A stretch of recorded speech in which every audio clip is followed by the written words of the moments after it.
Parlons de distributeurs automatiques.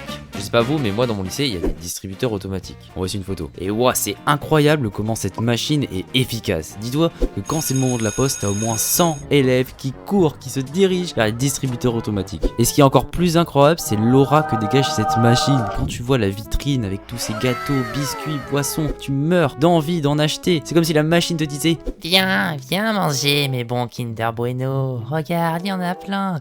Et mes bons Coca-Cola. Ah là là, ils sont si doux. Parce que oui, dans cette machine, tu as le plus souvent des snacks comme des Oreos, des M&M's, des Mars, des sodas. Et même moi, dans mon lycée, il y a de la cristalline aromatisée. Et celle-ci, il y en a beaucoup qui l'achètent. Après, il y a aussi un distributeur de café. Et ouais, ça marche bien aussi. Je dirais que c'est moins nocif pour ta santé, et encore. Parce que oui, tous ces snacks, c'est pas incroyable pour ta santé. Et c'est même pour ça que l'article 30 de la loi de santé publique du 9 août 2004 interdit la mise en place de distributeurs automatiques dans les établissements scolaires depuis 2005 pour lutter contre l'obésité. Mais apparemment, il y a des jeunes qui s'en foutent de l'obésité.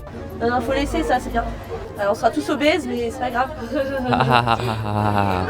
Mais du coup, avec cette loi, pourquoi il y en a dans mon lycée? Bah écoutez, je sais pas. Et apparemment, il n'y a pas que mon lycée où il y en a, il y a même des collèges, je crois. Mais bon, c'est ça qu'on aime dans la France, il y a des lois, mais parfois, on respecte pas les lois, quoi. Dans un reportage, des journalistes interrogent un directeur d'un établissement scolaire qui possède un distributeur automatique. Et pour se justifier, le gars, il nous sort un petit discours moyen, je vous laisse écouter.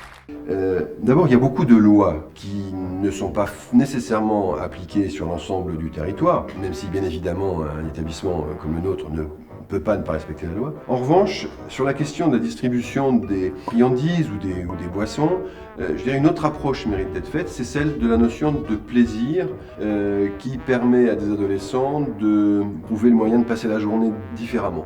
Bon, on est d'accord, hein, son argument est un peu bidon, mais bon, allez, on va dire que ça passe. Après, c'est vrai que niveau argent, thunes, moulaga, eh bien les gens qui possèdent des distributeurs automatiques et les établissements tous confondus qu'ils en accueillent se mettent vraiment bien. En effet, les petits prix de ces snacks couplés à cette aura qui sort de la machine fait craquer beaucoup de monde. Et toute cette thune, elle part dans la poche des gars qui possèdent la machine, le fabricant du produit et dans l'établissement qui accueille la machine. Et malheureusement, non, toute cette thune ne part pas dans ta poche, hein. Au contraire, toi, tu es un gros perdant dans cette histoire. Quand tu achètes des snacks ou des boissons dans ces machines, en plus d'être des petites portions, ça te revient plus cher, environ 10 à 40 centimes de plus que dans des grandes surfaces. Et vu que certains en achètent souvent, bah ça fait des grosses sommes à la fin. Après, depuis tout à l'heure, je parle des distributeurs automatiques à l'école, mais il y en a de partout, hôpital, métro, gare, etc. T'as compris le truc. Et tu imagines aussi que les prix changent en fonction d'endroit. Quand c'est dans le métro parisien par exemple, bah ça sera plus cher. Logique. Mais bon, il n'y a pas qu'en France où il y a des distributeurs automatiques. Heureusement.